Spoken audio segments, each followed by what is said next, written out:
Vamos abrir em Lucas capítulo 19. Lucas 19.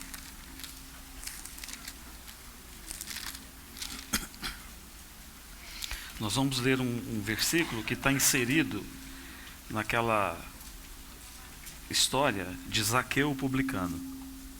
Quando o Senhor Jesus vem na casa daquele homem, e aí depois de tudo que acontece, aquela história termina no versículo 10 com as seguintes palavras, proferidas por Jesus: porque o Filho do Homem veio buscar e salvar o perdido. Porque o Filho do Homem veio buscar e salvar o perdido. Agora vamos ler mais um versículo em João capítulo 13. João 13,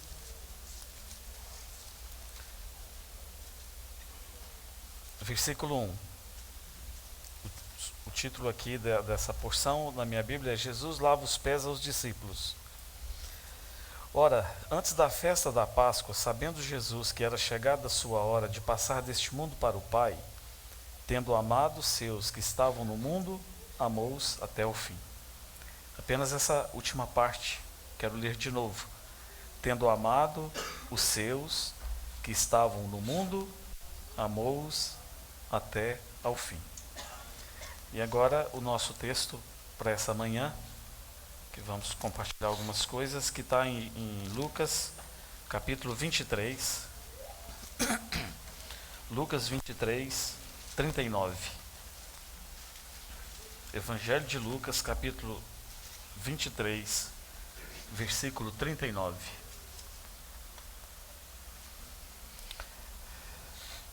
É uma história bastante conhecida, uma história verdadeira. Isso aqui realmente aconteceu. Aconteceu ali na cruz do Calvário. O Senhor Jesus estava ali, no centro, pregado numa cruz, e à sua direita, à sua esquerda, tinham dois malfeitores, que foram crucificados ali junto com ele. Mas a tradução nossa diz, e o título aqui diz, os dois malfeitores. É uma tradução, malfeitor é uma tradução soft. Porque é preciso que nós tenhamos clareza que não eram dois ladrões de galinha, ou alguém que roubou uma maçã no supermercado, ou alguém que cometeu uma infração de trânsito aí. Eram duas pessoas que cometeram crimes bárbaros para serem levados à execução dessa maneira terrível. Então o Senhor Jesus está ali, inocentemente, no meio daqueles dois criminosos. E aí vai haver um diálogo entre essas três pessoas. E o Senhor Jesus, então, vai manifestar mais uma vez o seu cuidado, o seu amor. Então diz assim, o evangelista, no versículo 39.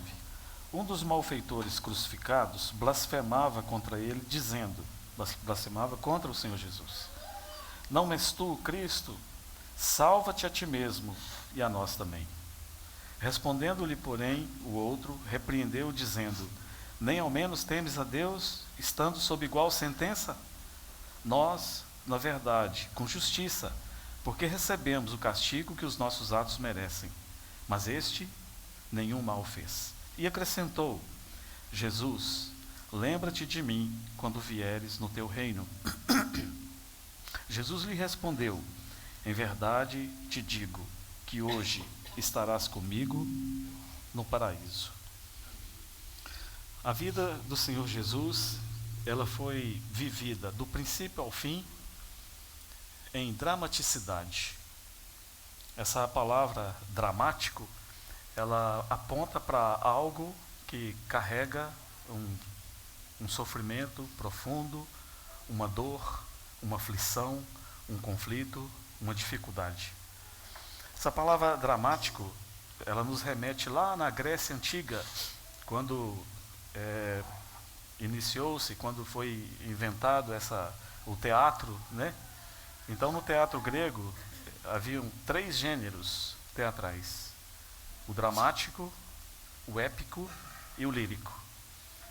O gênero épico, alguns de vocês aqui devem se lembrar de um escritor grego chamado Homero, e ele se notabilizou particularmente por 2 livros que ele escreveu, e que foram encenados também como peças teatrais, Ilíada e Odisseia.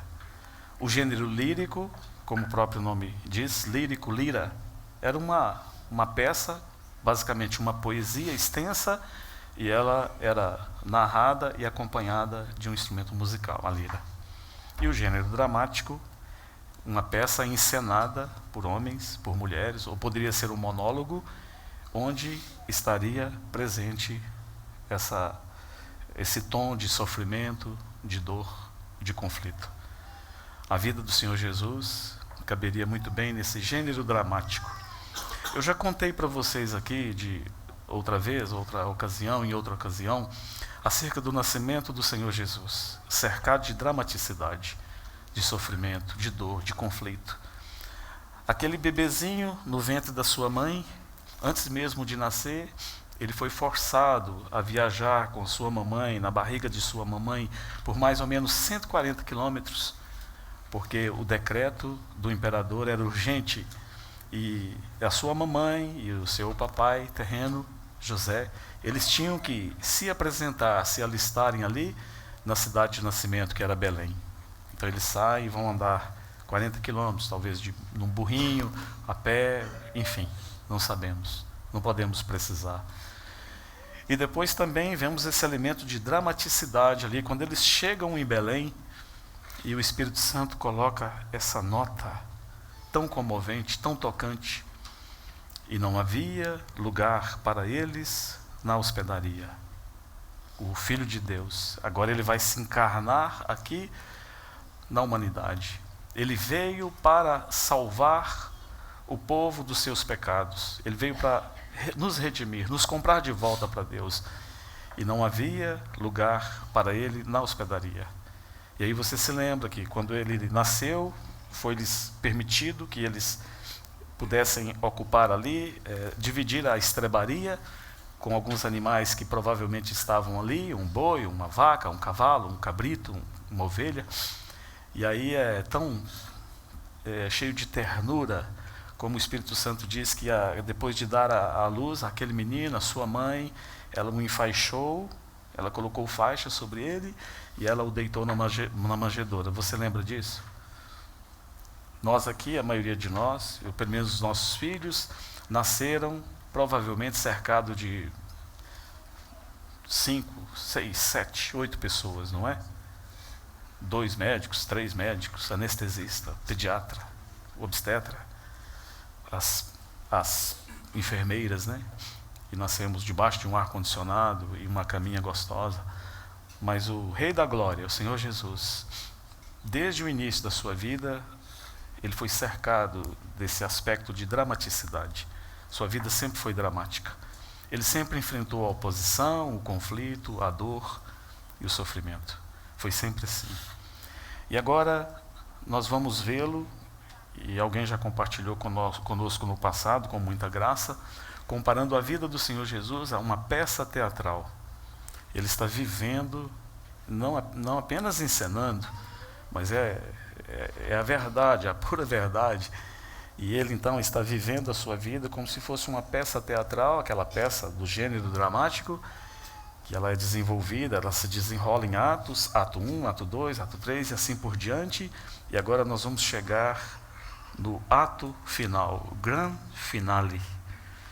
Mas não devemos nos enganar de que esse final, ele também não vai ser cercado desse aspecto da dramaticidade do sofrimento.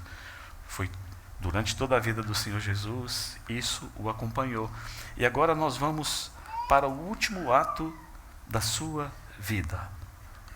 Daqui a pouquinho, as cortinas, elas vão se fechar. E essa história terrena do Senhor, ela vai chegar a um fim. Então, sabemos como depois de padecer às mãos de muitos, de ser espancado, ele passou a noite inteira orando. Esse homem não dormiu, enquanto os discípulos ali não conseguiram vigiar com ele, ele passou a noite em oração. É dito que ele suava e o seu suor eram como gotas de sangue. Esse homem está num conflito extremo. Esse homem, agora ele comparece diante de governadores, ele comparece diante da nata religiosa. Esse homem é espancado, esse homem é interrogado. Você vai ver que Pilatos não sabe o que fazer com ele. O texto nos mostra que Pilatos leva ele para fora, Pilatos traz ele para dentro, leva ele para fora, traz ele para dentro. Esse homem é confrontado de todas as maneiras. Ele é espancado, ele está sangrando, ele foi brutalmente agredido.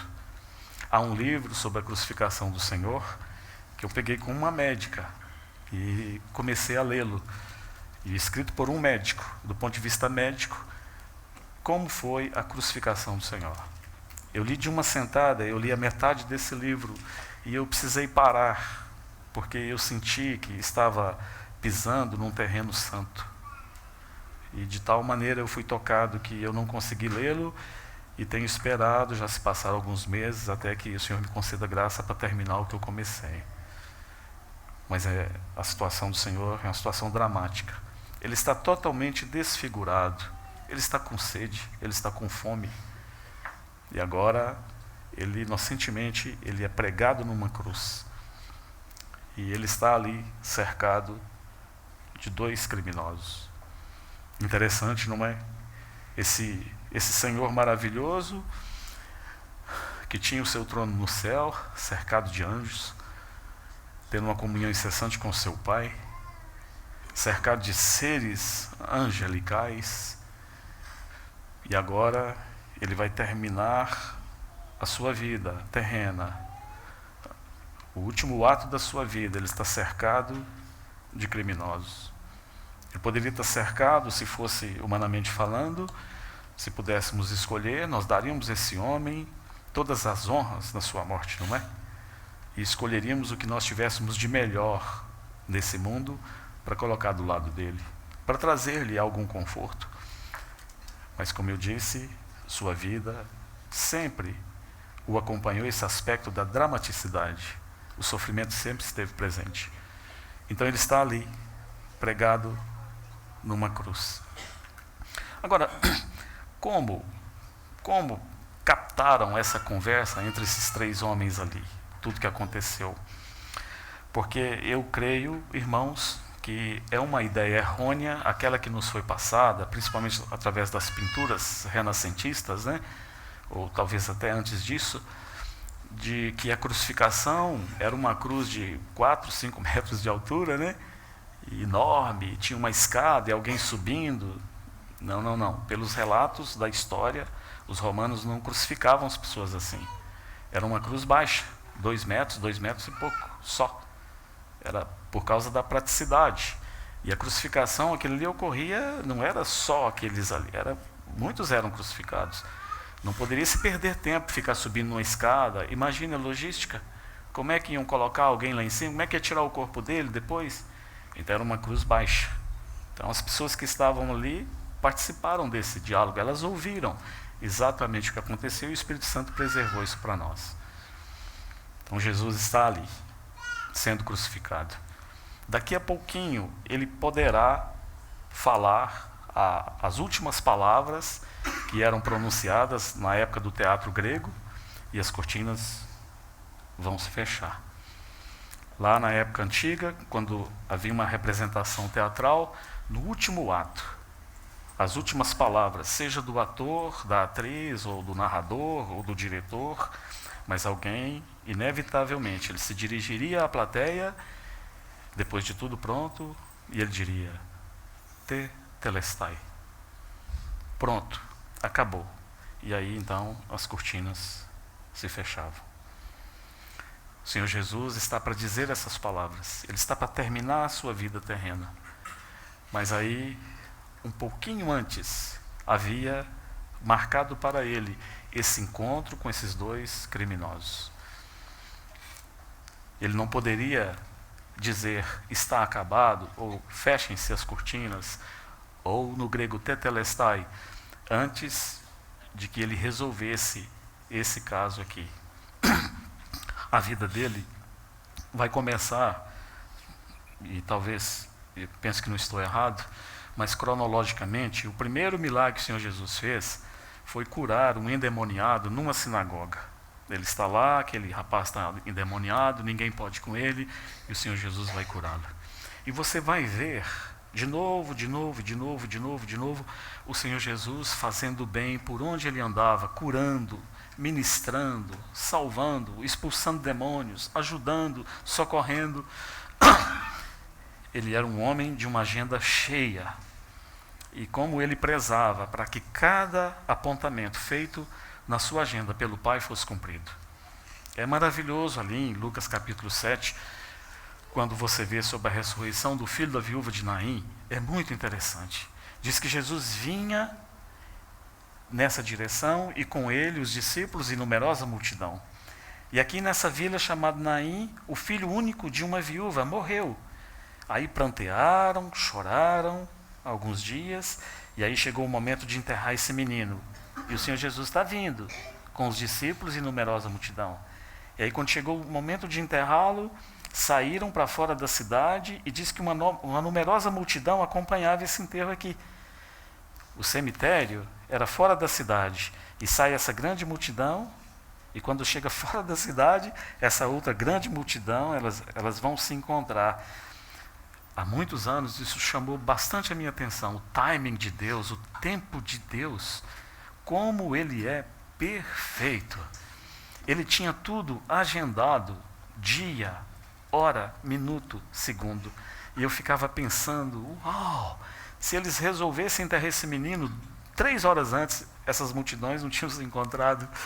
Ou se eles atrasassem, e a mãe falava, espera mais um pouco, pelo menos mais 1 hora. Essa multidão de cá tinha passado e essa de cá tinha enterrado o menino. Mas no timing de Deus, essas duas multidões se encontram. E diz o texto que Jesus, olhando para aquela mulher, ele compadeceu-se dela. Ele chegou, tocou o esquife e disse, jovem, eu te mando, levanta-te. E aquele menino levantou e foi restituído à sua mãe. Você se lembra também da precisão do Senhor Jesus, em João capítulo 4, quando ele encontra aquela mulher samaritana no poço. E o Espírito Santo colocou lá, e era-lhe necessário atravessar a província de Samaria. Era-lhe necessário. Por quê? Porque na agenda de Deus, que o Pai tinha feito para o seu filho, isso estava lá. Dia, mês e hora. E graças a Deus, o Senhor, na hora certa, ele encontra aquela mulher. Se ele chega ali 2 horas antes, teria esperado em vão. Mas se ele chega 2 horas depois também, ela já teria passado. O timing de Deus. Então esse apontamento, no último ato da vida de Jesus, era necessário. Já estava tudo arranjado. E aí então esses 3 homens se encontram ali, os 3 pendurados. Não há mais nenhuma possibilidade de escape. Eles vão morrer. Os 3 vão morrer. É interessante nós pensarmos, nos lembrarmos de algumas pessoas e o que eles fizeram, o que eles pensaram no seu leito de morte. Por exemplo, me lembro aqui do grande Moody. Quando ele morria, quando ele estava para morrer, ele diz que ele teve como uma espécie de visão, aquele evangelista. Ele dizia, a terra se distancia, o céu se aproxima. Entrei pelas portas, vi as crianças. Ele falava de 2 netos dele que tinha morrido. Ou também de Martin Lloyd Jones, aquele grande pregador que morreu em 1981, nasceu em 1899.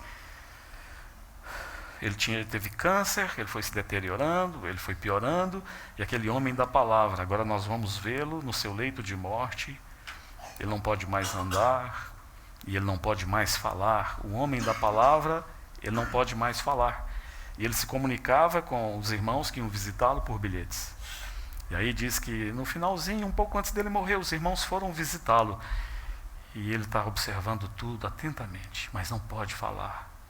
E de repente os irmãos se levantaram, fizeram menção de ir embora, e ele percebeu que os irmãos iam orar por ele, e ele pede uma canetinha, um papel, um lápis, e ele escreveu assim, não orem por mim pedindo cura, não me retenham da glória. Maravilhoso, não é? os pensamentos dele estavam todos voltados para a glória que daqui a pouquinho ele vai experimentar. Mude, ele não há nenhuma reclamação da parte dele. Ele diz, a terra se distancia, o céu se aproxima, e ele está ansioso por entrar naquele céu. Ou outro que eu já citei, William Greenshaw, aquele grande pregador metodista, que quando ele vai morrer, ele chama o seu filho John, um devasso, um incrédulo, um pecador contumaz, e ele diz para o seu filho, John, eu estou morrendo, mas eu estou preparado. Eu sei em quem eu tenho crido, e eu sei exatamente para onde eu vou, mas você não está. Acerte a sua vida com Jesus, porque você não está, eu estou. Maravilhoso, não é? A única preocupação dele é com o seu filho, e graças a Deus, seu filho mais tarde se converteu a Jesus. E o John, no seu leito de morte, quando os irmãos vieram visitá-lo, ele disse assim, irmãos, imagina a surpresa do papai quando ele vê que eu também entrei no céu. Essa era a preocupação do William Greenshaw e do John quando estavam morrendo. Aqui seria perfeitamente natural que o Senhor Jesus tivesse outras preocupações, como homem. Ele está arfando. O seu peito já não consegue encher, os seus pulmões já não conseguem se encher de ar completamente, como outrora. Ele está sangrando, a cabeça está doendo, o corpo está doendo, as mãos, os braços estão trêmulos, ele tem cãibra por todo o corpo, ele está sofrendo, ele está agonizando. Mas ainda assim, havia um apontamento na agenda de Deus que ele tinha que cumprir. Talvez foi por isso que ele não podia ainda dizer tetelestai. Eu já teria puxado essas cortinas, irmãos, se eu tivesse o poder de fazê-lo, já teria pronunciado essas palavras a tempo. Ou teria pedido ao Senhor para aliviar o meu sofrimento. Mas na agenda de Deus, havia um homem, um criminoso, aliás, 2 homens, que precisavam ser salvos. E isso estava na agenda do Pai, e por causa do seu grande amor pelos perdidos. Porque quando ele disse lá em Lucas capítulo 19, na casa de Zaqueu, que o Filho do Homem veio buscar e salvar o perdido, não tocava apenas a vida de Zaqueu, mas tocava toda a humanidade. Então o que ele vai fazer? Ele vai salvar aquele pecador, aquele criminoso. E é tão interessante que o primeiro, ele está sofrendo igualmente, e ele olha para Jesus, e ele blasfema de Jesus. A palavra no grego é blasfemar mesmo. Dizer impropérios, duvidar, dizer coisas negativas acerca daquela pessoa. E certamente ele disse coisas, creio que ele disse coisas mais pesadas ainda do que essas. Mas isso aqui é o suficiente. Blasfêmia. E diz que ele blasfemava contra o Senhor, dizendo, não és tu o Cristo? Salva-te a ti mesmo e a nós também. Irmãos, ele estava diante do Rei da Glória. O Senhor Jesus, ele andou sobre as águas.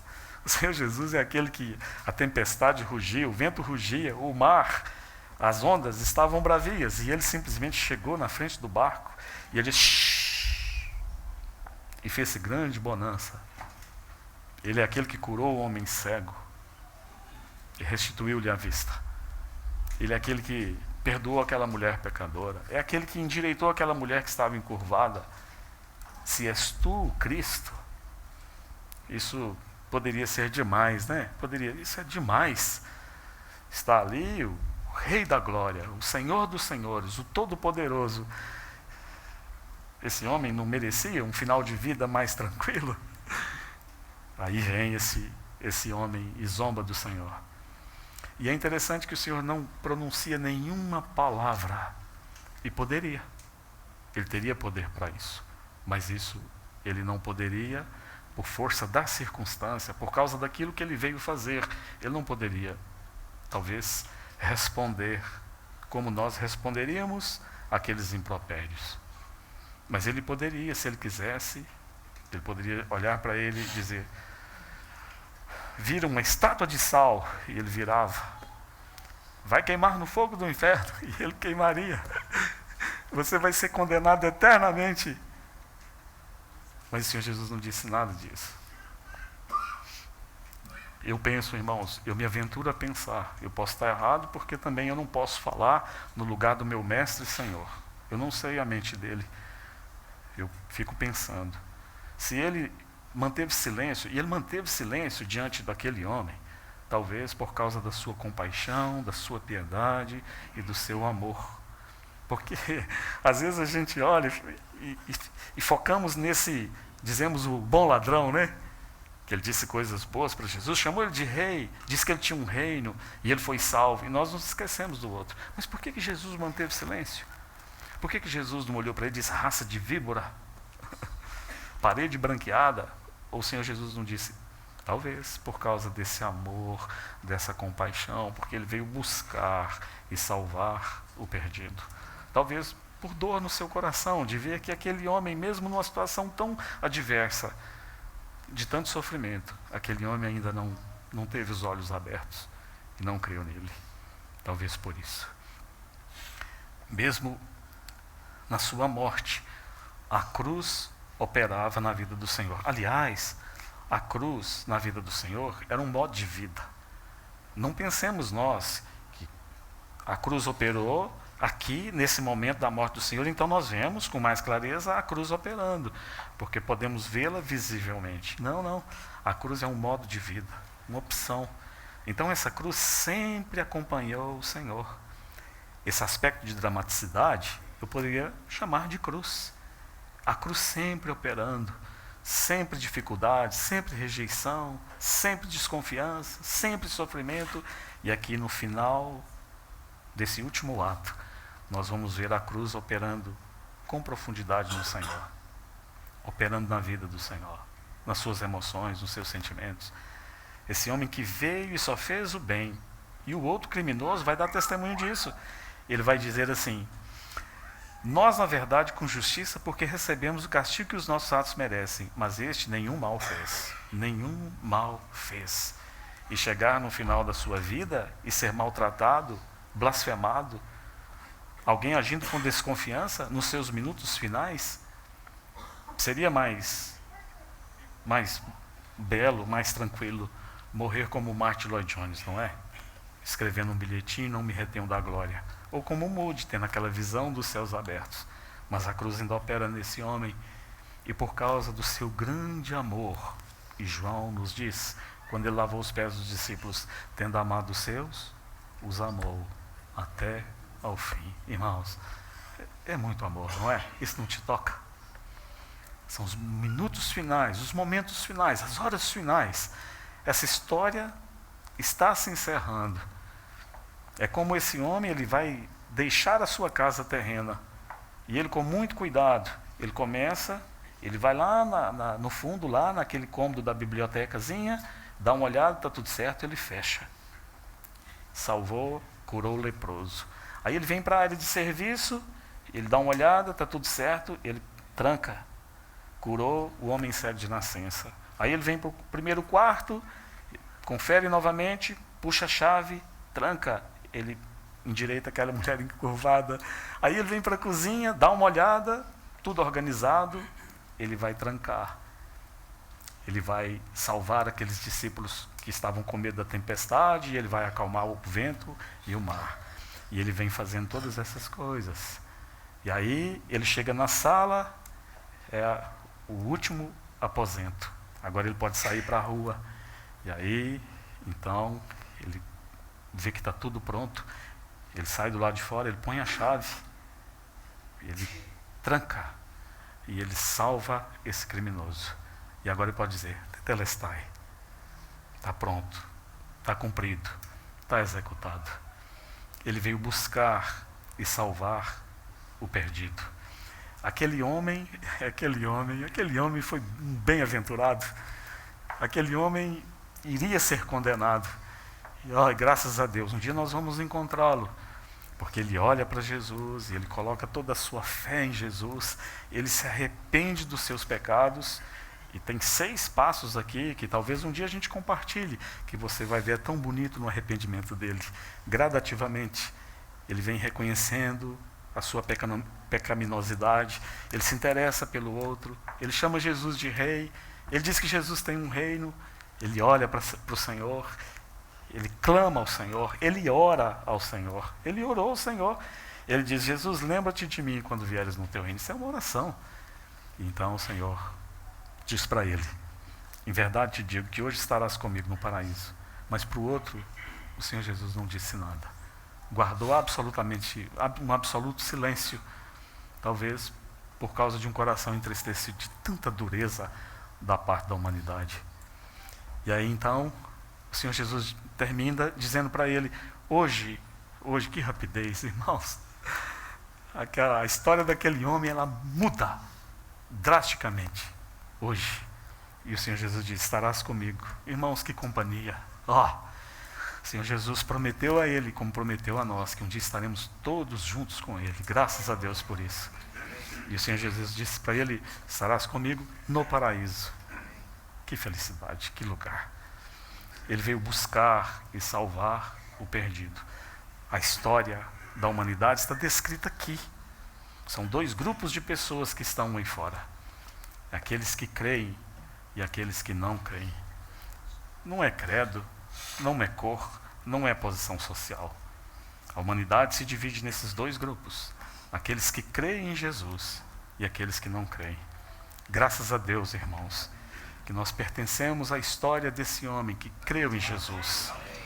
Ele veio buscar e salvar o perdido. Graças a Deus que ele nos encontrou. Graças a Deus que ele nos salvou. Esse malfeitor foi na frente, mas um dia também estaremos lá. E se qualquer coisa que eu omitir, Ricardo, naquele dia você pode perguntar para ele com mais detalhes, que ele vai te falar. Porque assim como nós, ele também foi salvo. Irmãos, não é um Senhor maravilhoso? Agora, finalmente, ele pode dizer: tetelestai, fecha as cortinas. Eu sou meio avesso às palmas, eu não vou pedir para nós aplaudirmos, eu não vou te fazer isso. Mas imagine comigo. Mas quem gosta de palmas, eu não tenho dificuldade. Mas eu, particularmente, não vou fazer isso. Mas imagina, quando o Senhor Jesus diz tetelestai, e as cortinas vão fechando. Irmão, se pudéssemos pensar, quantos minutos de palma que não mereceria a plateia aplaudindo uma vida assim, uma encenação assim. Perfeito, um homem perfeito, cheio de amor, que amou até ao fim e veio buscar e salvar o perdido. Graças a Deus pela tão grande salvação do Senhor Jesus. Senhor, te bendizemos pelo teu amor, pelo teu cuidado, pela tua disposição em vir a esse mundo caído e buscar e salvar o perdido. Senhor, que vida dramática o Senhor viveu. E mesmo que ao mundo pareça que o final foi apenas dramático, não, Senhor, teu final foi vitorioso. O Senhor venceu na cruz. E mesmo ali, Senhor, numa situação totalmente adversa, o Senhor ainda se preocupava com o perdido. O Senhor ainda buscava salvar o perdido. Senhor, não há nenhuma mágoa no coração do Senhor, nenhuma dor, nenhuma mancha, mas vemos um coração puro de amor, Senhor, desejando que também o outro certamente fosse salvo. Mas, Senhor, o Senhor não se esqueceu, mesmo nos seus últimos instantes, o Senhor se preocupava em buscar e salvar o perdido. Senhor, é por isso que estamos aqui. Estávamos totalmente perdidos na nossa ignorância, no nosso pecado, e o Senhor veio, e o Senhor nos salvou, o Senhor nos buscou, e como somos gratos ao Senhor. Senhor, o Senhor sabe por que estamos aqui nessa manhã? Para dizer que te amamos, para dizer que somos muito gratos à tua obra, para dizer que somos tão felizes, porque hoje desfrutamos da tua vida, da tua presença, e um dia estaremos para sempre com o Senhor. Louvado seja o teu nome, Senhor. Como te bendizemos, nós te amamos, Jesus. Louvado, exaltado seja o teu nome, Senhor. Amém.